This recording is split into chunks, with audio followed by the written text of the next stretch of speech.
Bonjour mesdames, voilà, on est très heureux de se retrouver. Donc on est à SEM 19, je rappelle qu'on est à SEM 19 au 4 rue de Thionville, un concours d'âme voilà, qui est prévu de 10 h à 14 h, c'est ça? 14 h. Alors, Parachat Shemini, c'est marqué Vaïdaber Hachem el Moshe, vers Aaron les morts. A dit Hachem à Moshe et à Aaron, Daberol ben Israël les morts, Zot Achaya Shartochelu. Voici les animaux sauvages, Asher Tochelu, que vous pourrez consommer, Mikol Abema Asher Alaretz, qui, parmi les animaux domestiques qui se trouvent sur la terre. Zot Achaya, et on dit Zot Achaya, donc on parle d'animaux sauvages, oui, ou les cerfs, tous les animaux qu'on trouve dans la forêt, qui sont comestibles, qui sont cachers, n'est-ce pas? Et après on nous dit Mikol Abema parmi tous les animaux domestiques. Alors c'est vrai que ça paraît pas cohérent de dire qu'il s'agit d'animaux sauvages ou domestiques. Et donc évidemment qu'à chaque fois que vous avez une question troublante dans la paracha, il y a toujours une dracha des chazal dessus. Ouais, il y a toujours une explication. Rachid expliquait comme ça. Pourquoi on a utilisé ce mot chaya? Alors Rachid expliquait la chose suivante. Zot achaya. Voilà. Où est-ce qu'il est Rachid? Zot achaya. Voilà. Lachon chaim. Rachid expliquait chaya. C'est un langage de vie. Chaim, c'est la vie. Lefichar ivdila minatuma. Puisque Zot achaya, ouais, il s'agit de consommer des animaux. Pourquoi pas nous dire des behemoths, des animaux domestiques, pour dire chaya, pour dire que chaya c'est chaim, ça vient de la chaim. Rachid expliquait Lefichar ivdila minatuma. C'est pour cela qu'on nous a séparés de la touma, de la pureté. Parce que quand on parle d'animaux qui ne sont pas cachers, on dit behemoth, meot. Bizarrement, hein, on utilise des termes qui ne sont pas appropriés. On parle de touma, d'impureté. La pureté, c'est spirituel. Et on parle d'animaux tmeim, c'est bizarre. Et donc on nous dit, pour Ivdina Minatouma, on nous a séparés de la touma. Les gazer allaient mitzvot. Et on a décrété sur eux, les bdé Israël, des mitzvot. Un, on nous a empêchés de consommer des choses pareilles, des animaux pareils, parce qu'on doit vivre. Alors on va essayer d'expliquer ce que ça veut dire vivre. Et à part ça, on nous a permis de faire des mitzvot. Ou le umot lo asarklum. Par contre, les peuples du monde, les nations du monde, lo asarklum, on leur a rien interdit. Et Rachid expliquait, Macha les refait shinatas les vaker et tacholé, qui est un midrash tanchuma. En fait, c'est quoi le midrash? Le midrash d'expliquer que il y a une personne qui rentre chez le médecin, elle rentre dans ce cabinet, et voilà, il le consulte et tout, et puis il fait, bon écoutez, vous pouvez manger ce que vous voulez. Et un deuxième qui passe, il dit, vous par contre, ça oui, mais ça non, hein, surtout pas ça. Je dis, mais je sais pas compris. Le premier, il peut tout manger, et moi, vous m'avez interdit de manger. Il a dit, bon, ben lui, de toute façon, ça n'a aucune incidence. Il est condamné, le pauvre. Donc ça sert à rien, il peut manger ce qu'il veut. Mais vous, par contre, si vous voulez vivre, il faut manger ça et pas ça. Vous avez compris? Zotachaya. Ça veut dire que, comme si que, il fallait comprendre derrière tout ça, qu'il y a une influence malheureuse dans le fait de ne pas manger kasher. Chaim, ouais, Chaim, Tmeim. Essayez d'expliquer qu'est-ce que c'est que la Touma dans la Torah. Ouais, on avait déjà expliqué ce sujet. Ouais, on voit que dans la Torah, il y a des aspects spirituels qui sortent des normes du quotidien. Hein. Ça veut dire que vous vous réveillez le matin, il faut vous laver les mains avec un keli. Pourquoi? Pour enlever la Touma. À la Touma, justement. C'est-à-dire il faut savoir que quand on dort, il y a une partie de consciente il y a une partie de Neshama la Neshama s'en va, et donc il reste une partie de soi suffisante pour pouvoir dormir et être réveillé, on va dire conscient, mais il y a une Touma qui va remplacer cette Neshama. Oui. À part ça, hein, on voit que les personnes qui, elles décèdent, elles deviennent Me'im, c'est-à-dire elles sont impures, mais la plus grande Touma qui existe dans le monde, elle est répertoriée dans le corps humain. Avi Avot Touma, c'est la plus grande Touma, la plus grande impureté qui existe. On voit que lorsqu'on faute, on devient tamé. Oui, c'est ce qui est marqué dans le Midrash Rabbah, que lorsque Hachem demande à Moshe et Aaron d'aller voir Paro, n'est-ce pas, pour demander à Paro de nous libérer d'Égypte, là-bas c'est marqué, Hachem a dit, Ata metame tatzmecha, tu te rends impur, Ani mosif lecha tuma tumatra, je vais te rajouter de l'impureté sur la tienne.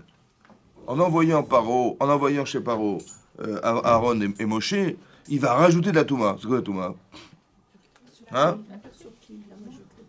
Hachem, il dit, voilà, tu te rends impur, tu es impur, hein, bah, Paro, hein. Alors je vais te rajouter de l'impureté. De l'impureté, impureté. Ça veut dire qu'il va rajouter de l'impureté à l'impureté qui existe déjà. En envoyant Moshe Aaron, il va rajouter l'impureté. C'est quoi l'impureté? Bah, il va s'entêter, monsieur Paro. Ouais. Il va s'endurcir le cœur, il va s'endurcir le cœur, il va s'entêter à l'idée qu'il a des intérêts économiques, politiques, ce que vous voulez, qui font qu'il est incapable de pouvoir libérer l'Israël. Cet état d'âme-là, ça traduit dans la Touma. C'est de la Touma, c'est dans la Torah. C'est quoi la Touma? Alors la Touma, c'est comme ça. Vous voyez, quelqu'un qui décède, il devient impur.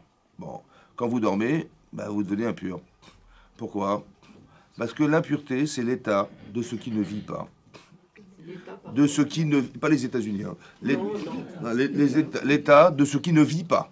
Je parle pas assez fort, là, ça? Vous m'entendez pas? Ah, j'ai eu peur. C'est un manque de vie, un manque de conscience, un manque de sensibilité, un manque d'objectif. Quelqu'un qui est mort, il n'a pas d'objectif, il est insensible. C'est ça la Touma. C'est quoi la Touma? C'est l'état de ce qui ne réagit pas, de quelque chose qui n'a pas de fonction. Vous avez compris? Même quand on dort, on devient pâmé parce qu'on n'a pas de fonction. Ça va? Autant que quelqu'un qui fait une avéra, quelqu'un qui fait une avéra, il est détaché de la vie. C'était quoi détaché de la vie? C'est détaché de la conscience qu'il aurait dû avoir. Dans l'exemple de Paro. Voilà, c'est quelqu'un qui veut défendre son pouvoir. Là, il a des gens qui travaillent gratuitement pour lui, il y a des gens qui... il a une aura extraordinaire dans le monde. C'est difficile de faire le choix de libérer les Israël dans ce cas-là. C'est vrai que c'est difficile. Il faut être un tzaddik. En fait, il faut être vivant. C'est quoi vivant? C'est comme ça. Bah, quand des gens sont pris en captivité et que les ravisseurs ils réclament une rançon, on demande de l'argent. Bon, qu'est-ce qu'on se dit? Qu'est-ce qu'on se dit tous et toutes? On se dit quoi? Bah écoutez, on va se mobiliser, on va ramasser l'argent qu'il faut et on va libérer la personne. Ça veut dire que mais je vais perdre du pouvoir d'achat. Pas du pouvoir d'Aïcha. Du pouvoir d'achat. Je vais perdre du pouvoir d'achat. Et ce pouvoir d'achat, j'ai besoin de cet argent. Je dis, mais c'est pas grave. On va faire abstraction de ses intérêts personnels parce qu'il faut libérer des gens. La liberté est plus importante que l'argent. Ça va? La liberté est plus importante que le pouvoir. Ça fait partie des paramètres évidents de la conscience humaine. Mais quelqu'un qui met à l'envers les phases, c'est-à-dire, il pense que son pouvoir est plus important que la liberté des autres. C'est ça, Paro. C'est ça la Touma. C'est quoi la Touma? C'est l'inconscience, l'indifférence. Il n'est pas vivant, cet homme, il est mort. Pourquoi? Parce que si il avait conscience de la gravité de ce qu'il engendre, parce qu'il y a des gens qui vont mourir, des enfants qui vont mourir de faim, etc., c'est horrible ce qui va se passer. Comment ça se fait qu'il n'est pas sensible? Comment c'est possible qu'il ait rajouté du travail? Il a dit, vous allez ramasser la paille dorénavant. Mais comment c'est possible? C'est parce que la conscience qu'il aurait dû avoir n'existe pas. Il est mort. C'est ça la mort. C'est ça la Touma. Vous avez compris? Ce qui ne vit pas est devenu tamé. C'est ça. Hachem nous dit, vous êtes vivant. Vous êtes vivant. Alors il faut manger cachère. Parce que le fait de ne pas manger cachère, ça a une incidence, non pas intellectuelle, parce qu'on n'est pas plus bête si on mange du cochon, hein. Mais on est metamtem libo shaladam. Ça veut dire que ça va boucher spirituellement. Exactement, c'est ça. Exactement ça. Ça veut dire qu'on est capable. On n'est pas capable. Le gosier. Exactement. Tout ce qui passe par le gosier. À part ça, ça va? Moi, je regrette ce qu'il disait mon grand-père. Mais vous avez raison. Elle est spéciale. C'est ce qu'il disait. Mais je sais, mais on est filmé, madame Lezenou. Alors, moi j'ai une référence. Vous avez raison. Alors, à part ça, qu'est-ce que je voulais vous dire? C'est ça. Et donc c'est ça. Donc ça veut dire que l'incapacité de raisonner, incapacité de... Oui, mais il y a aussi l'ignorant. L'ignorant, il ne sait pas. Il faut même considérer ce cas. Non? Alors c'est vrai. Alors l'ignorant. Par exemple, si quelqu'un, il transgresse Shabbat par ignorance, ça peut arriver. Quelqu'un ne savait pas, on ne peut pas porter Shabbat. Nous, on n'a jamais vu ça. On est parti à la synagogue, on avait toujours la talit sur là. Qu'est-ce qui se passe? Il n'a rien, ce monsieur? Il a fait une avéra par ignorance. Quel est le din? Il doit amener un sacrifice ou pas? Ça veut dire qu'on ne peut pas tolérer l'ignorance. On ne peut pas dire je ne savais pas. Donc il devient tamé. Quelque part, ça a une incidence sur lui aussi. Donc il doit être mechaper, c'est-à-dire regretter cette erreur et se dire dorénavant je vais apprendre parce que je ne peux pas rester ignorant toute ma vie. Et donc ça veut dire qu'on amène un korban, même par ignorance, on est touché. Ouais. Je vais vous dire même mieux que ça. Quand on fait les tachanounim à Kippour, Oui, où on demande une capara même sur un honest, c'est-à-dire un cas de force majeure. Il a été victime de quelque chose, il a fait une avéra, on lui a dit, écoutez, vous mangez ce cochon, je vous tue. Hein. Bon, il a mangé du cochon. Il doit faire teshuva sur ça ou pas? Mais c'est un cas de force majeure, quand bien même, parce que l'incidence, il y a une incidence sur soi, même si ça a été forcé. J'ai vécu quelque chose, hein? Non, j'ai pas dit ça. J'ai dit qu'on a subi. Le fait d'avoir subi quelque chose, ouais, ça veut dire que min hashamaim, il y a une influence sur la personne.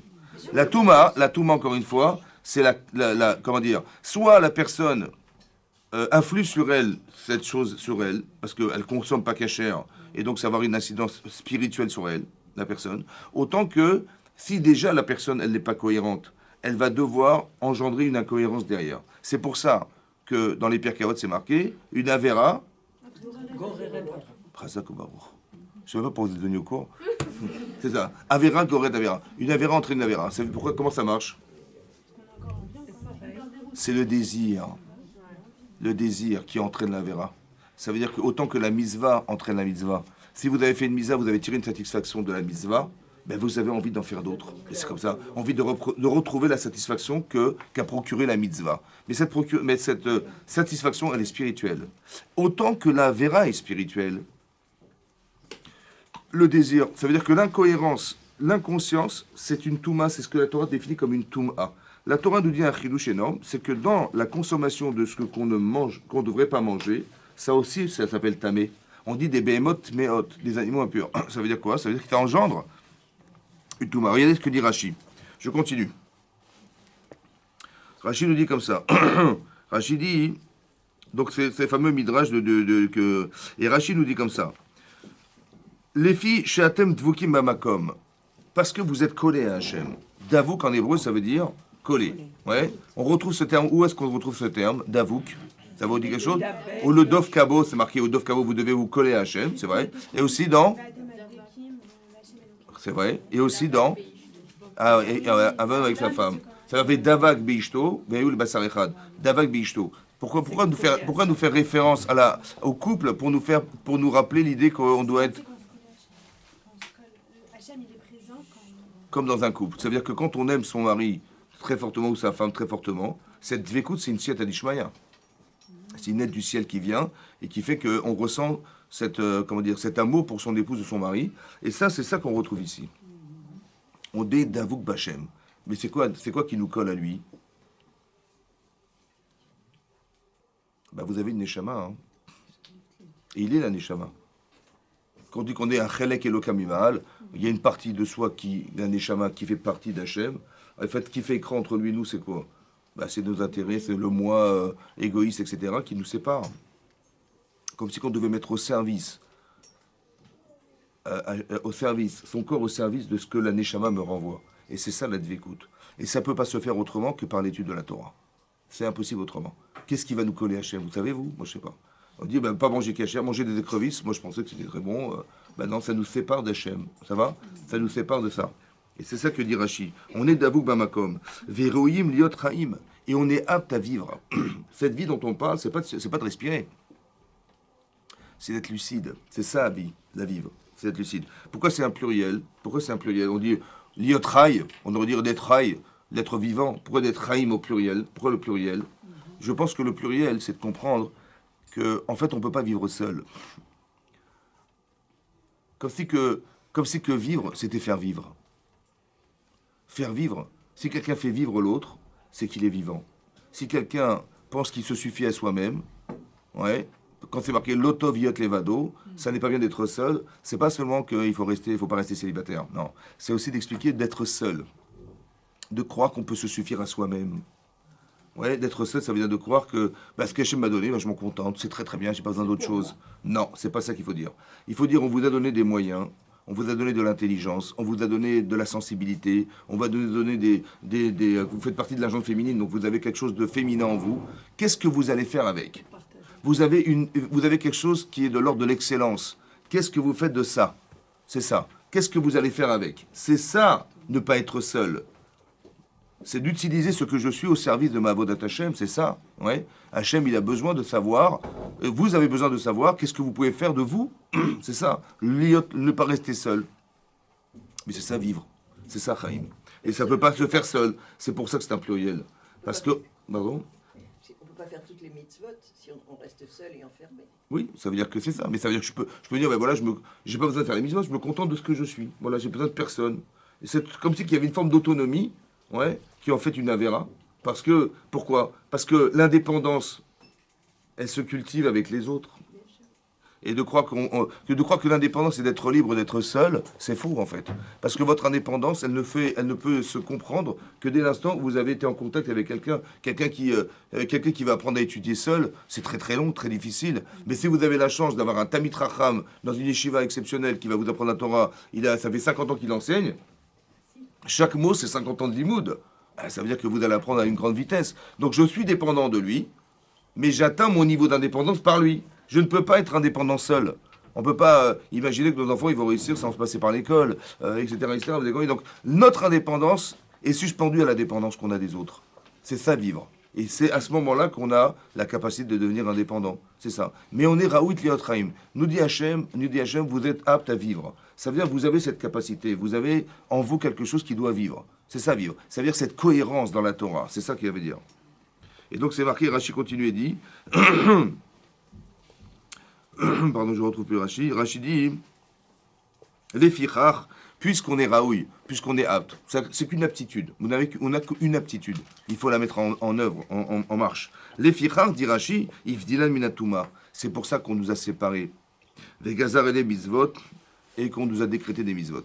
Comme c'est que c'était lié. On ne pouvait pas faire des mitzvot si on était impur. Impur, ça veut dire que si on avait des blocages, si on avait des préjugés, si on n'avait pas des bonnes midotes, c'est ça les blocs. En fait, c'est quoi l'impureté ? Quand quelqu'un se refuse à faire quelque chose, ben, c'est qu'il y a un problème. Quand vous voyez dans la Torah, c'est marqué, dans le Midrash, c'est marqué que si quelqu'un n'avance pas, il recule. Vous avez compris ce principe ou pas ? Ben non, si j'avance pas, je suis au point mort. Ben, si je recule, je recule. Si j'avance, j'avance. Mais si je fais rien, je recule pas. Alors ? Donc par rapport aux autres, on recule. Non, vous êtes au point mort. Non. Si vous êtes au feu rouge et que les voitures, et feu vert, vous arrêtez, elles avancent, bah, vous êtes au feu rouge. Vous êtes au feu vert, mais vous n'avez pas... Hein On n'avance pas si on ne s'améliore pas. Mais vous n'avez pas avancé. Non, parce que tout ce qu'on a fait de bien, et ben finalement, c'est mal, parce qu'on ne s'améliore pas. Donc, ça, le bien... Ben, on stagne, ça s'appelle stagner. Pourquoi ça veut dire reculer ? Pourquoi ? Parce que vous ne faites rien, vous reculez. Hein ? On s'améliore pas. Ben, c'est pas reculer, ça. Alors, je vais vous expliquer. En gros, c'est pas comme ça. Écoutez bien. Pourquoi j'ai pas avancé ? Il y a forcément des paramètres qui ont fait que, tiens, j'ai pas envie aujourd'hui. Si j'ai pas envie aujourd'hui, c'est un recul. Si j'ai dit hier que j'avais envie de partir à la fila, aujourd'hui, je n'ai pas envie. Ouais, on verra, ou je rattraperai, on verra demain. Mais pourquoi tu n'as pas avancé aujourd'hui ? Il y a forcément un paramètre qui s'est ajouté. C'est ça la Touma. Il y a quelque chose qui s'est rajouté qui t'a empêché de te lever. Qui t'a empêché de décider. Ça s'appelle reculer. À la différence d'hier où tu étais stimulé pour le faire, aujourd'hui tu l'es moins. C'est forcément, il s'est rajouté un paramètre dans ta tête qui fait que tu n'avais pas envie de le faire aujourd'hui. Et bien ça s'appelle reculer, ça. Ça va ? C'est ça. C'est-à-dire que la Touma, c'est quoi la Touma ? Ouais, c'est l'état de l'être de la personne qui n'est pas consciente de ce qu'elle devrait faire. Elle n'est pas vivante. C'est comme le mort, il est comme ça, il ne bouge pas. Et vous lui parlez, il ne réagit pas. Et vous le pensez, il ne bouge pas. Ben, si je ne réagis pas à ce que je suis, ou à ce que je devrais vivre, ça s'appelle la Touma. C'est un peu comme c'est marqué. L'Agman en Nédarim, elle dit là-bas, sa Madalet, elle dit que le Metzora, c'est le lépreux, ouais, il est Chashiv Kemet. Il fait partie des gens qui sont Chashiv Kemet, considérés comme morts. Pourquoi ? Quelqu'un qui dit du Lachonara, oui. Pourquoi ? Ben, qu'est-ce qui vous rend vivant ? La communication. Oui, on dit le Ani Chashiv Kemet. Pourquoi il les met ? Parce qu'il ne peut pas communiquer avec des moyens, il n'a pas d'argent. Il ne peut pas exprimer quelque chose. Vous avez compris ? Vous avez compris ? Quelqu'un qui est aveugle, il les met. Pourquoi ? Parce qu'il ne voit pas. Comment voudriez-vous qu'il arrive à communiquer avec les gens ? Donc, c'est-à-dire que si mettre, c'est ne pas pouvoir communiquer, donc vivant, c'est pouvoir exprimer cette communication. Soit par la parole, Donc qu'est-ce qu'il fait ce Metzora? Il utilise sa parole pour faire dire du mal des gens. Voilà ce qu'il dit. Hein, il marginalise les autres, il se moque des gens, il se moque d'Hachem en fait. Mais est-ce qu'il est conscient de ce qu'il est en train de dire? Est-ce qu'il est conscient de la valeur de ce qu'il représente? Pourquoi le Metzora il doit amener des petits oiseaux en korban? Rachid là-bas explique dans la paracha de Metzora, parce que les oiseaux ils piaillent. Et Rachid dit attention, hein, il dit comment il va être méchapé, comment il va se soigner de sa avera. Les rapotes, Rachid dit les rapotes, ça veut dire que d'amener un korban c'est se soigner. Mais comment il se soigne? Il dit mais au final, je suis qu'un petit oiseau. Parce que il raconte des bobards sur les gens. Je dis mais si t'as raison, mais tu as raison, le lachonara c'est le émet, hein, c'est pas faux le lachonara. Le motzi shemra c'est faux, mais le lachonara c'est vrai. Mais si c'est vrai, mais va lui dire. Mais va lui dire, mais tu as raison à 100%, mais pourquoi tu me le racontes à moi? Mais j'ai pas besoin de savoir, moi. Va lui dire à lui. Ah, tu peux pas. Ah, tu n'as pas le courage. Ah, tu n'as pas, tu as pas les émotions pour lui faire comprendre qu'il a eu tort. Ah, tu sais pas lui expliquer. Mais alors tais-toi. Vous avez compris? Si de venir me raconter ça, c'est ça, le dibourg. Mais tu piailles. Mais cette personne, elle n'est pas vivante. Parce que si elle était vivante, elle aurait conscience que ce qu'elle a vu, c'est vrai que c'est négligent. Mais il faut lui dire à lui, écoute, est-ce que tu fais négligent? Je vais t'expliquer pourquoi. Voilà. Là, ça aurait été humain. Là, ça aurait été Torah. Mais ça, c'est pas de la Torah de raconter aux gens. Vous avez compris? Mais il est maître, cette personne est maître, c'est ça maître. Vous avez compris? Autant qu'on peut expliquer que si dans l'environnement d'une personne, la personne doit vivre avec autant de personnes, mais que la personne néglige celle-là, néglige celle-là, néglige celle-là, alors qu'Hachem, il avait prévu qu'elle fasse partie de son environnement. Donc il a négligé d'être existant dans cet environnement-là. Donc cette personne, elle devrait vivre dans cet espace. Elle n'est pas là. C'est ça le makom. Davouk ba makom, c'est quoi makom? Le makom, l'endroit, c'est l'endroit où je suis mitkayem, où j'existe, où je vis là-dedans. C'est ça on dit à makom. C'est quoi makom? On dit Hachem, c'est le makom. Parce que le makom, ça vient de mekayem. Mekayem en hébreu, ça veut dire exister. Pas la kayem, la Porsche. Non, l'ekayem, ça veut dire... Les kayem, ça veut dire exister dedans. C'est ça le makom. Hachem nous fait vivre dans un espace. Il faut être vivant dans cet espace. C'est quoi être vivant? Réactive. Il faut être réactive. Il faut réagir aux choses. Mais en fonction de la connaissance qu'on a, en fonction des émotions que nous avons.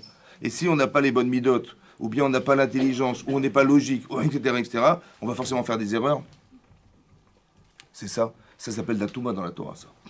La Touma, c'est l'état de ce qui ne vit pas. C'est ça que ça veut dire. D'accord? Et donc Hachem nous a séparés de la Touma. Ça veut dire qu'il nous a séparés de cette partie inconsciente qu'on n'aurait jamais voulu savoir. Maintenant, soit c'est un problème intellectuel, soit c'est un problème de consommation. Ne pas manger cachère, c'est engendrer chez soi cette incapacité de pouvoir réagir de façon fondamentale dans la Torah. Hachem dit, les goïms, ils peuvent manger ce qu'ils veulent, ça n'a pas d'incidence. Les nations, pourquoi? Pourquoi nous, c'est spécial, et pour eux, ils peuvent manger ce qu'ils veulent, et nous, on ne peut pas manger ce qu'ils veulent? Pourquoi le Kohen, il n'a pas le droit de rentrer dans un cimetière? Mais nous, on a une mitzvah de rentrer au cimetière. Lui, c'est une interdiction de rentrer au cimetière. Pourquoi? Parce qu'il est pur. Mais attendez, le Hémet, c'est quoi? C'est que la Touma, c'est pas bien? Pour lui? Alors pourquoi ça l'est bien pour moi? Et si c'est bien pour moi, pourquoi il ne pourrait pas se permettre de rentrer au cimetière comme moi? Pourquoi? Parce qu'il est spécial. Ça veut dire que quoi? Ça veut dire que la vérité, elle est relative à la personne, mesdames. Il n'y a pas une vérité. Il y a la vérité du Kohen, il y a la vérité du Israël. Il y a la vérité des Goïms, il y a la vérité des Juifs. On est spéciaux. C'est quoi la Kedusha? La spécificité. C'est pas la Kedusha, c'est pas la sainteté. La Kedusha, c'est la spécificité. Il y a quelque chose de spécial dans le Shabbat. Il y a quelque chose de spécial dans le Kohen. Il y a quelque chose de spécial. Pourquoi il y a quelque chose de spécial dans le Kohen? Parce que le Kohen, il a pour vocation de faire vivre ce qui ne vit pas. Quelqu'un qui a fait une avéra, il y a quelque chose qui ne vit pas en lui. Il a fait une avéra. Il n'était pas conscient. D'accord? Qu'est-ce que fait le Kohen? Il dit, mais mon chéri, viens, mets-moi ton korban. Fais tes chouvas, revis. Donc il faut qu'il soit tam, à la différence d'être met. Tam, met. Vous avez compris? C'est l'inverse. Le Kohen, il est tam. C'est un tam, c'est-à-dire il est entier avec les gens qui viennent vers lui. Il dit pas, mais t'es un rachat, mais comment tu oses venir au Beth Amikdash avec ton korban? Mais t'as pas honte, t'as fait une avérote, t'as pas honte de venir ici, mais on est au Beth Amikdash ici, je te rappelle. Bon, il fait pas ça. Il dit, non, mais mets-moi ton korban, avec simcha. Pourquoi? Parce que ce que je veux, c'est que tu vives. Et si tu fais tes chouvas, tu vas vivre. Si tu fais tes chouvas, c'est que tu es raoui de vivre. Si tu fais tes chouvas, c'est que tu veux éliminer ce qui t'empêche d'exister. Parce que tu regrettes. Vous avez compris? Tu regrettes d'avoir été cette personne. Tu regrettes d'avoir été cette femme. Tu te dis, mais je veux plus ressembler à ça. Et donc tu vas vouloir éliminer ce qui t'empêche d'exister. C'est qui t'a fait fauter, c'est ça que ça veut dire. Et bien ça, le Cohen, il ne doit pas être en contact avec ce qui est mort. Même l'influence d'une chose qu'on ne voit pas. Quelqu'un qui rentre au cimetière, il va passer au-dessus d'une tombe, on ne le voit pas. En fait, c'est une oui d'influence. C'est incroyable. Cette influence-là n'a aucune incidence sur nous, je vous rassure. Mais sur lui, oui. Parce qu'il a une kedusha. Il a une sensibilité particulière qu'il doit conserver. Or, il doit recevoir des gens pour accepter leur korban, il ne faut pas qu'ils soient tamés. Vous avez compris, ça veut dire? Parce que la touma, c'est l'inconscience. La touma, c'est l'indifférence. La touma, c'est la capacité à pouvoir réagir. C'est ça. La touma, c'est quelque chose qui n'a pas d'objectif. Quelqu'un qui n'a pas d'objectif dans la vie, il est tamé. Quelqu'un qui déprime, il est tamé. Quelqu'un qui est malheureux, il est tamé. Quelqu'un qui est en doute permanent, il est tamé. Pourquoi? Mais sois heureuse, sois vivante, tu as la Torah, tu es juif, mais qu'est-ce qui te manque? Vous avez compris? Voilà. Et bien cette joie-là, la personne ne l'a pas. Elle ne permet pas à la Shekhinah de résider parmi elle. Elle ne permet pas à la Shekhinah de résider parmi elle. Vous avez compris? Quand on dit qu'un couple, Shekhinah Benehem, en fait l'amour c'est quoi? Ben, c'est l'expression physique, émotionnelle de que Hachem il réside parmi nous. Non? Et la détresse et la frustration, c'est l'inverse. C'est qu'Hachem il est parti et on se sent frustré de ce qui nous arrive. C'est ça? Des fois c'est l'Yetzirah qui l'organise. Des fois c'est nos midotes malheureusement qui font que on comprend pas. Et donc on s'adapte pas et on croit que... Et on s'imagine que... Et on se fait des films malheureusement. Alors qu'on pourrait penser que c'est logique. Une frustration émotionnelle, ça peut être une logique. Mais c'est faux. Parce qu'il faut savoir qu'on ne veut pas se rendre tamé. Quand je vois que je suis en conflit avec moi-même ou avec autrui derrière, je ne veux pas être en conflit. Je ne veux pas me séparer d'eux. Je ne veux pas vivre. Vous avez vu qu'on a lu dans la Megillat Esther, vous avez vu dans la Megillat Esther, quand Haman il a décidé, Chas v'Shalom, d'exterminer le peuple juif, ouais, il est venu voir Achashverosh. Et il a dit, voilà, j'ai une bourse d'argent, voilà, 10 000 pièces d'or, pour payer la propagation de l'extermination du peuple juif. Qu'est-ce qu'il a dit à Achashverosh? Yeshno Amechad. Yeshno Amechad. Il y a un peuple. Echad. Mefouzar ou Mefourad. Mefouzar. Éparpillé, dispersé. Mefourad. Piroud. Séparé. Mikola Amim. En chauvé la nicham. De toute façon, tu n'as pas besoin de les garder. Ils font même pas tes lois. Ils font rien. Il n'y a rien de commun entre nous. Ça va? Maintenant, pourquoi il a dit Mefouzar ou Mefourad? Il a dit de toute façon, c'est un peuple éparpillé. Qu'est-ce que ça change quoi? Il faut... Quand il n'y a pas d'Ardout, il n'y a pas Hachem. Razak. Il a dit, parce qu'Achashverosh, il a dit, mais attends. Tu veux détruire le peuple juif, mais il y a Akadosh Baruch Hu derrière. Hein. Il y avait le Beth Amikdash, tu te rappelles, le Beth Amikdash. Et j'ai pas envie qu'ils me détruisent. Il a dit, mais t'inquiète pas, ils sont Mefouzar ou Mefourad. Ils sont pas unis. Ça va? Ils sont éparpillés. Ils sont pas unis. Hachem n'interviendra pas. Tu sais pourquoi? Hachem n'intervient que quand on est unis. Quand le peuple ensemble, il est concentré dans une cause commune. Et là, Hachem interviendra. Mais là, tu vois, le mec qui sont Mefouzar, il intervient, il va rien se passer, t'inquiète pas. Et c'est pour ça qu'il a accepté. Mais ça veut dire que Haman, il représente l'image négative de ce qu'on est. Il dit, t'inquiète pas, j'ai réussi mon travail, j'ai éparpillé. Vous avez compris ce qui se passe? Le travail du Yetzer Hara, c'est de nous éparpiller. Le travail du Yetzer Hara, c'est de nous séparer de l'essentiel. On est d'Avouk Bachem. Tout le travail du Yetzer, c'est de nous séparer d'Akadosh Baruch Hu. De nous séparer de la mitzvah. Donc quand vous voyez dans votre vie que ce que vous êtes en train de vivre vous sépare de quelque chose qui est essentiel, c'est forcément le Yetzer. C'est clair ou pas? C'est ça la Touma. C'est ça la Touma. Tout à coup, je me sens... il faut jamais rentrer dans ce jeu-là. Il faut être Béchalom. C'est quoi le Shalom? C'est quoi le Shalom? Le Shalom, c'est ça. C'est remettre de l'ordre dans ce désordre. Vous avez vu, quand on est éparpillé, c'est du désordre. Il faut remettre de l'ordre. L'éparpillement, c'est ce qu'on appelle la Touma. Pourquoi tu t'es séparé? Pourquoi tu t'es éparpillé? Pourquoi tu n'es pas clair? Ouais. En fait, c'est parce qu'il y a des choses où il y a des midotes, il y a des midotes, il y a des incompréhensions qui font que on s'est éparpillé. C'est dommage. Remets de l'ordre. C'est pour ça que Esther à la Malka, elle a dit à Mordechai, Tsumu alay, jeûnez pour moi. Jeûnez pour moi. Kenos et kol hayehudim. rassemble. Mais comment il va rassembler à lui tout seul des millions de personnes sur les 127 provinces qui sont la moitié du monde? Bon, il n'avait pas le téléphone. Kénos, ça veut dire fait en sorte qu'on soit solidaire. Prie pour qu'on soit solidaire. Et c'est vrai que c'est incroyable que tout le monde a fait teshuva. C'est incompréhensible. Tout le monde unanimement a fait teshuva. La teshuva, c'est de faire vivre ce qui ne vit plus. Vous avez compris la teshuva? C'est ça la teshuva. C'est retrouver la tahara, la pureté, la conscience qui me manquait. C'est ça. Et donc c'est ça qui est marqué ici. Oui, parce que quand on faute, on n'a pas la conscience. Enfin, quand on fait du lâche on n'a pas la conscience. Exactement. C'est ça qu'on appelle la touma. La touma, c'est l'inconscient qu'on a, l'inconscience. Quand Kachem, il fait, écoute, le Metzora, celui qui a fait de la Shonara, il y a deux choses il va recevoir deux en Hashim. Un, il va avoir des taches sur lui. Au départ, sa maison, après ses vêtements, et après sur sa peau carrément. Des taches, oui. Maintenant, hein, pas des taches ménagères, hein, des taches. Mais non. Et à part ça, il va sortir en dehors des trois camps. Yeshev, Badad, Chutz Lamachane. Yeshev, Badad, Chutz Lamachane. Yeshev, Badad, il va s'installer seul en dehors des trois camps. Le seul tamé dans la Torah qui sort des trois camps, c'est le Metzora. Même le Zav et tout ça, la Nida, elle ne sort pas des trois camps. Seulement le Metzora, il ressort des trois camps.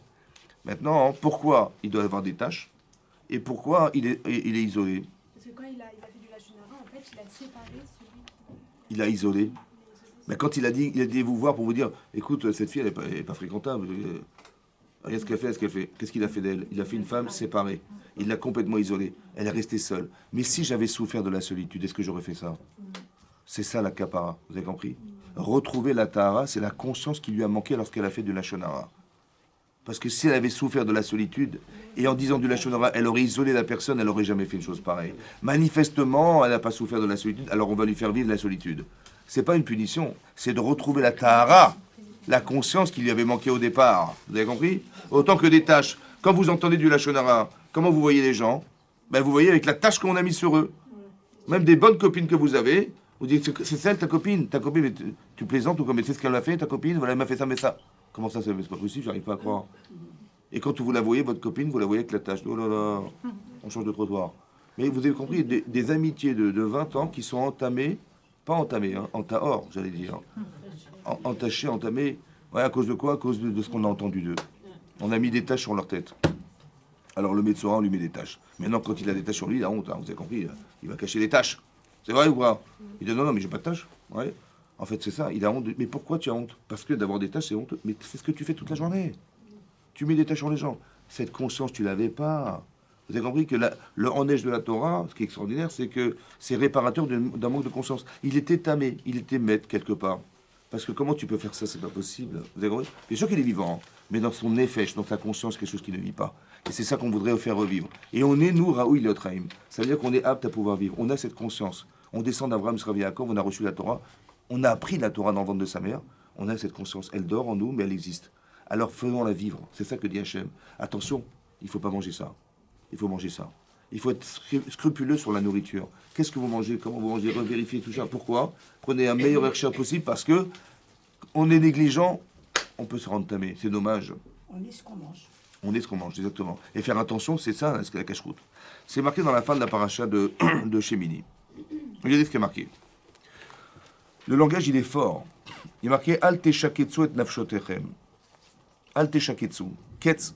C'est quoi ketz? Dégoûte. Non. Non. Les shakets, ça veut dire dégoûtant. Ne soyez pas dégoûtant. Ne rendez pas dégoûtante votre nafshotechem. C'est quoi nafshotechem? On va dire vos personnes, ouais. Mais il y a marqué la neshama ou il y a marqué le nefesh? Le nefesh. C'est quoi la différence? Jamais, jamais, jamais, je vous rassure, la neshama n'est touchée. Ça va? Par contre, entre la neshama et le corps, il y a le nefesh. Le nefesh, c'est la conscience. Ne rendez pas dégoûtante votre conscience. Bechol ha-sheretz, ha-shoretz, ha-laretz, en consommant des sheretz, des reptiles. L'otetamou bamem, ne vous rendez pas impur par eux. Venit metem bam. Et vous serez impur par eux. Ça veut dire que ne vous rendez pas impur, c'est nous prévenir de ne pas les consommer. Et si on les consomme, on devient impur. Dit la Gemara dans Yuma d'Aflamet Tête. Ne lis pas venit metem bam. Et là, venetamtem bam. Netamtem en hébreu, ça veut dire boucher. Ouais? Oui? Quand vous mangez de la viande, La boucherie. Mais non, il faut pas. C'est quoi boucher? Boucher, c'est quoi boucher? Tu dis, mais qu'est-ce que j'ai fait? J'ai rien fait. J'ai mangé de la viande pas cachère. Qu'est-ce qu'il y a? En vérité, ça va boucher la partie spirituelle qui est en soi. Pourquoi? Parce qu'on est juif. Tu dis, mais les goïms, ils mangent des trucs tarifs, c'est très bon. Il n'y a pas de problème. Pour eux, ça n'a aucune incidence. Ça n'a aucune incidence. Mais sur nous, ça a oui une incidence. Venit metembam. Ça veut dire qu'il y a marqué dans la Torah hein, que si on ne mange pas cachère, on se bouge quelque chose qui nous empêche de réagir. Tout à coup, j'ai plus envie de faire la mitzvot. Tout à coup, j'ai pas envie de faire de... Pourquoi? Qu'est-ce qui t'arrive? C'est un petit peu comme dans la Avera. C'est marqué dans la Gemara dans Kiddushin 9 même là-bas. Amar Ravuna. Ravuna, il a dit un principe. Meshane Avera Achat. Quelqu'un qui répète une Avera, Naasitlo Keeter. Tout à coup, elle lui devient permise. Ça va? Comment ça se comprend ça? Mais comment qu'elle devient permise? Avant, Chazvé Shalom, hein, oh là là, c'est grave. Hein? Et tout à coup, mais pourquoi pas? C'est l'habitude. Mais pourquoi pas? Au départ, c'est. Non, mais c'est sûr que c'est très grave, Chazvé Shalom, parce qu'on ces choses pareilles. Et tout à coup, mais je comprends pas, c'est quoi ces rabbins, là, ils nous interdisent des trucs. Mais ça devrait être remboursé par la Sécu, au contraire. Vous avez compris? Pourquoi au départ c'était très très grave et tout à coup ça devient permis? Même toléré. Pourquoi? Ça devient une seconde nature. Ah, écoutez-moi bien, écoutez-moi bien. Il faut savoir que dans une Avera, il n'y a rien de neutre. Dans la Avera, si la personne fait une Avera, c'est qu'elle avait un désir de faire l'Avera. Au début, ça peut être de la curiosité, ça peut être ce que vous voulez. Mais en vérité, dans l'Avera, il y a quelque chose qui pénètre la personne. Ce désir, il pénètre la personne. Il rentre dans le cœur de la personne. Quand c'est marqué dans la Torah, l'otatu wachare, ve'achare, c'est parce que vous désirez que vous voyez. C'est un truc de malade. Moi, je croyais pas, maintenant il faut voir, et après, quand j'ai vu, j'ai désiré, j'ai fait la vera. Non. En vérité, la première fois, c'est comme ça. La première fois, Michi Bérard. Mais écoutez-moi bien. La première fois, c'est vrai, c'est parce que vous l'avez vu. C'est parce qu'on a vu. On va dire comme ça. Mais la deuxième, la troisième, quatrième, c'est parce que le désir est en soi. La vera, elle crée le... On est pénétré du désir. Et au début, on dit, oh là là, mais qu'est-ce que j'ai été faire des bêtises? C'est comme ça qu'on réagit la première fois. Bon, mais le désir, il est là ou pas? Est-ce que j'ai regretté le désir? J'ai regretté l'acte ou j'ai regretté le désir? En général, on regrette les actes. Mais c'est dommage, il fallait regretter le désir. Il fallait éliminer le désir parce que c'est le désir qui va faire j'ai nostalgie du désir. Et la personne va refaire la vera. Et quand elle va refaire une autre fois, ça va rajouter encore du désir. Et le désir, après, qu'est-ce qui va se passer? Écoutez-moi bien. Le problème, il devient intellectuel. Parce qu'au début, je savais que c'était un sourd. Et tout à coup, je pense que c'est permis. Mais qu'est-ce qui t'a pris? Mais c'est marqué que c'est un sourd. Mais je comprends pas. Mais pourquoi tu comprends pas? Tu comprends pas pourquoi? Parce que le désir, il est tellement fort que pourquoi je vais me priver de quelque chose que je désire? Alors mon cerveau, il va pas vouloir m'en priver, donc il va transformer en permis. Vous avez compris ce que ça veut dire, ça? Ça veut dire que le problème du désir, il est tellement fort. Quelqu'un qui n'est pas libre intellectuellement, il est subordonné à son désir, son cerveau, il va pas vouloir le priver de ce désir. Alors il va transformer l'interdit en... Permission. Ça s'appelle la Touma, ça. La Touma, c'est quoi la Touma? C'est pas de l'impureté, c'est ce qui ne fait pas vivre. La Torah dit c'est un sourd, mais pourquoi tu crois? Mais si Hachem il t'a créé, c'est qu'il sait exactement ce que tu dois consommer, ce que tu dois consommer. Tu dois avoir telle attitude, pas l'attitude. Quelle attitude tu dois avoir? Comme il ramène le Rav Yerucham de Mir, dans son Sefer, il l'amène là-bas quand il était à Vilna à l'époque. Ouais. Il passait devant les facultés, les universités là-bas à Vilna. Bon, il voyait des jeunes comme ça, des filles maquillées, pas bien habillées, et qui fréquentaient des garçons, machin, tout ça. Bon. Il disait, bon, il voyait ça, il disait, mais bon, pour nous, c'est un sourd, ça. Ouais, interdit. Mais je pense que pour eux, peut-être que ça n'a pas d'incidence. Et peut-être que si le type, il est bloqué, ouais, eh ben ça vaut le coup qu'il aille fréquenter des filles. Qu'est-ce qu'il va dire le psychologue? Mais voilà, mon fils, il est un peu timide, machin. Ben, qu'il aille fréquenter des filles, qu'il sorte un peu, qu'il... Ouais. Mais ça, cette attitude-là, pour nous, elle est un sourd. Ouais. Il dit, c'est marrant parce que ils ont peut-être réussi leurs études grâce à ça, j'en sais rien. Mais pour nous, ça marche pas. Si une fille, elle n'a pas de sa noix, elle n'a pas de ses valeurs. On est chaï, vous avez compris, vivant. Donc si une fille, elle croit que c'est comme ça qu'elle va trouver son mari, ben, c'est sûr que non, hein, je vous rassure. Peut-être que l'égoïsme, ça marche, je ne sais pas. Mais pour nous, c'est rentrer dans un cheminement qui est un faux cheminement. Parce qu'on est vivant, parce qu'on est Davouk Bachem, parce qu'on est collé à Hachem. Est-ce que vous pensez sincèrement que c'est la bonne démarche? Est-ce que Hachem, il va me dire, ah oui, elle s'est habillée en mini-jupe, elle va trouver son mari? Ouais. Vous pensez que... Hein? Non, moi non plus. C'est justement ça qu'on a oublié quand je fais la Touma, c'est oublier que derrière ce que je vois, il y a Hachem. Exactement. C'est ça, Davouk. Il faut vous rappeler, on est collé. Et donc tout ce qui nous déconne, je dis, mais moi j'aurais pensé que c'est la meilleure solution. Regardez tout ce qui va. J'ai vu dans les sites, machin, tout le monde fait comme ça marche. Ça marche pour qui? Bah, ça marche pour eux peut-être, mais pas pour nous, ça marche pas pour nous. Parce qu'on est Davouk. Il ne peut pas y avoir une Sirata d'Ishmaïa que ça fonctionne si ce n'est pas dans la cache-route, dans quelque chose qui est cachère de ce que je mange, autant dans l'attitude. Dans l'attitude. Il faut avoir une attitude cachère. Imen derecheret. Comment ça, une Torah? Il n'y a pas de derecheret, c'est pas de Torah. C'est incroyable. Quelqu'un qui ne se comporte pas de façon, comment dire, respectueuse, sa Torah, c'est pas une Torah, je vous rassure, c'est pas une Torah. Mais pourquoi? Il est intelligent, il dit des choses intelligentes. Il n'y a pas de derecheret, c'est pas de Torah, vous avez compris? Le comportement, il faut avoir un comportement qui soit adéquat. Hein. Il faut avoir une chorma là-dedans. C'est comme une histoire, j'avais lu une histoire de Rav Aryeh Levin. Vous savez, Rav Aryeh Levin, c'était le tzaddik de Yerushalayim. Et à l'époque, pendant la guerre de 67, les gens, ils allaient dans les miklatim. C'est-à-dire, ils allaient s'engouffrer sous les bâtiments pour éviter, parce qu'il y avait des guerres, les gens, il y avait du corps à corps dans la rue. Les gens, ils tuaient des gens comme ça, dans là. Qu'est-ce qu'il a fait, le Rav Aryeh Levin? Il s'est caché, il y avait un groupe de personnes qui étaient là. Qu'est-ce qu'il voit? Il voit un photographe avec un appareil photo qui rentre dans l'abri. Qu'est-ce qu'il lui dit? Il dit, écoute-moi, viens, on sort, on va prendre des photos des morts. Ils ont dit, mais je comprends pas, mais... un problème. Les gens, ils comprenaient pas, ils disaient, c'est fou, quoi. Il dit, écoute, fais-le, si tu le fais avec moi, je te promets le Gan Eden. Il dit, mais attendez, on va se faire tuer. Il dit, je te promets le Gan Eden. Tu veux prendre le risque ou pas? Le photographe, hein. Bon. Il dit, ok, on y va. Il courait dans toutes les rues de Jérusalem. Dès qu'il y avait Khadasham à mort, il prenait la photo, il partait. Il prenait la photo, il partait, il partait. Et après, ils ont échappé, bon, Hachem. Grâce à Dieu, ils ont pu retourner dans le Miklat. Mais les gens n'ont rien compris. Hein. Ils prennent des photos, prend des paysages, prend des... Alors il a dit après, bon, malheureusement, qu'est-ce qu'ils faisaient à l'époque? Quand il y avait des gens qui étaient morts, pour ne pas les laisser comme ça, que les Arabes ils les prennent, ils les enterraient sur place. Ils les enterraient. Après la guerre, on a recherché des soldats. Et on ne les trouvait pas forcément. Malheureusement, il y a des gens qui ont disparu. Et leurs femmes, alors? Elles ne pouvaient pas se remarier parce qu'on ne sait pas, peut-être qu'il est prisonnier, pas prisonnier. C'est des femmes qui pouvaient rester. C'est ce qu'il a fait. Il a dit, peut-être qu'avec les clichés, on va pouvoir les sauver. Mais comment un homme, il peut avoir une sensibilité aussi forte à un moment de la guerre lorsqu'on est tous en panique? Vous savez ce que c'est ça? C'est la tara, ça. C'est ça, la tara. Il est tellement vivant qu'il voit au-delà de ce que nous, on pourrait voir, parce qu'il s'est protégé de ça. Il a vu au-delà des limites de ce que nous, on pourrait concevoir. Mais comment ça se fait? Parce qu'il a une kedusha. C'est ça la spécificité. Tu es sensible. Tu as appris la lacha. Tu connais comment dire, l'amertume qui peut se trouver derrière une femme qui n'a pas son mari. C'est tellement prenant, c'est tellement...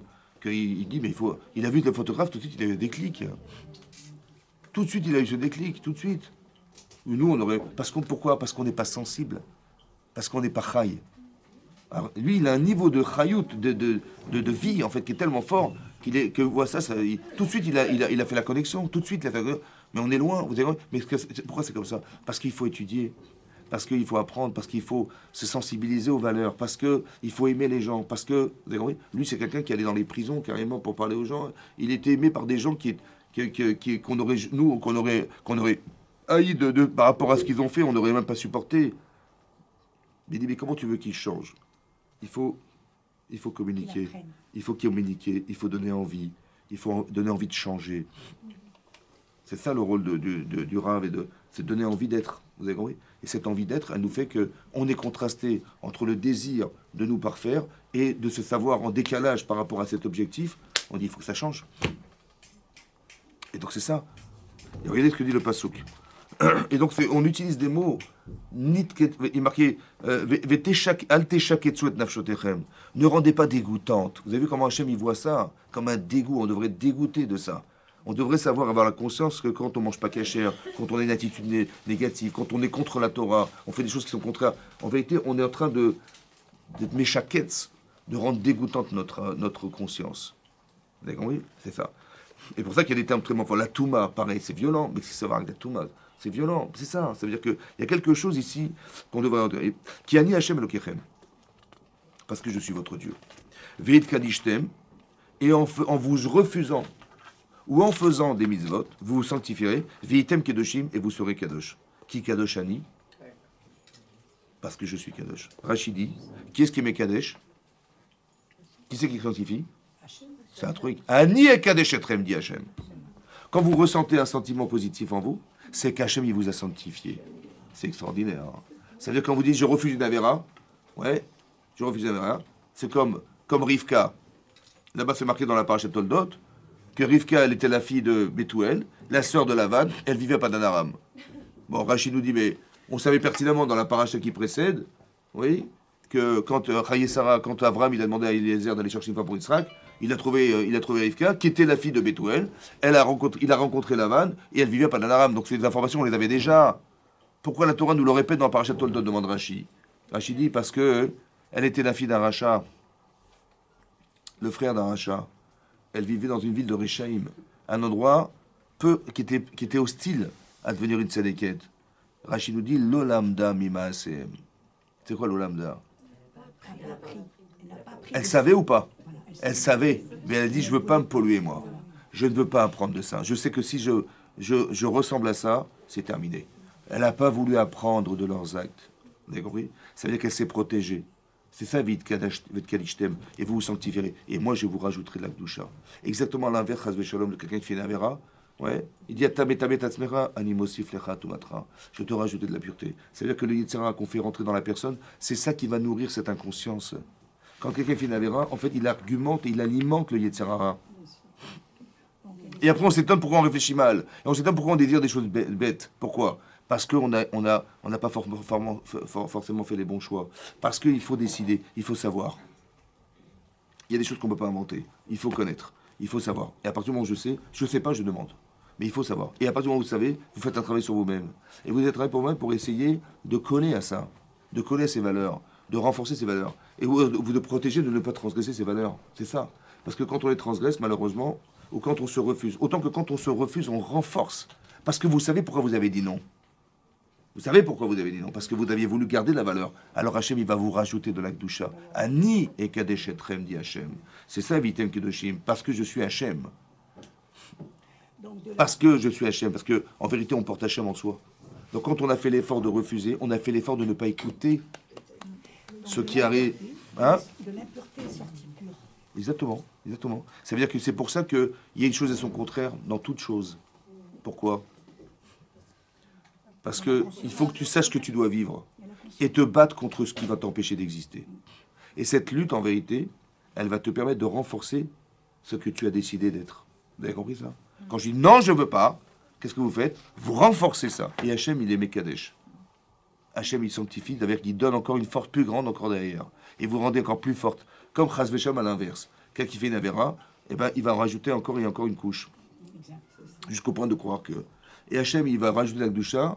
Ça veut dire la Kdusha, ça veut dire la lucidité de l'acte. La force intérieure, le courage, c'est ça des forces. Comme vous voyez Avraham Avinu, il est accablé par la chaleur et par la douleur de la Mila. Et il a encore envie de recevoir des gens. Mais comment c'est possible? Et oui, il a trouvé la force. Mais c'est la force de la Kdusha de la mitzvah, ça. À force de faire et de faire et de faire, Hachem, il a mis une couche, comme ça. Ouais. Et donc pour lui, c'est impossible. Quand il y a des gens qui ont des addictions. Ouais. Les addictions. Ben, on peut être addict à la mitzvah. Autant qu'on peut être addict à la vera. Ben, c'est comme ça. À force de faire Hadas Atochima, il dit, mais il n'y a personne aujourd'hui. Des gens qui ont des shabbats. Moi, je me souviens, quelqu'un m'a raconté, il avait fait ses études à Pau. Ouais. Pauvre. Et il était là-bas, donc il a fait des études à Pau. Et puis, vous voyez le... Bon. Et qu'est-ce qui se passe? On était vendredi soir, il a fait son kidouche, il était tout seul. Il a commencé à faire ça, il a commencé à pleurer. Il a dit, c'est terminé, je ne serai jamais seul Shabbat. Et tous les Shabbatot, il a toujours du monde chez lui. Vous avez compris? Le manque, ça a créé ça. Mais qu'est-ce qu'il a fait en fait? Il a vécu quelque chose de très fort dans la maison. Il était toujours accompagné de ses parents et ses frères et sœurs et tout ça. Et là, le manque, il était tellement énorme, il dit, mais c'est terminé. Il a pleuré de voir qu'il était seul. Il a dit, mais c'est terminé, j'aurai toujours quelqu'un avec moi. Et ça crée de la Gdoucha, ça, vous avez compris quoi. Le manque a organisé quelque chose. Hachem a été Mekadesh, il a sanctifié ça, et ce désir est tellement fort maintenant que jamais plus il ferait un Shabbat seul, je vous rassure. Mais c'est ça que ça veut dire. Mais c'est ça qu'il faut comprendre. Pourquoi? Parce qu'on est Raoui Liot Raïm. On est apte à pouvoir vivre. Chazak ou Baruch, mesdames.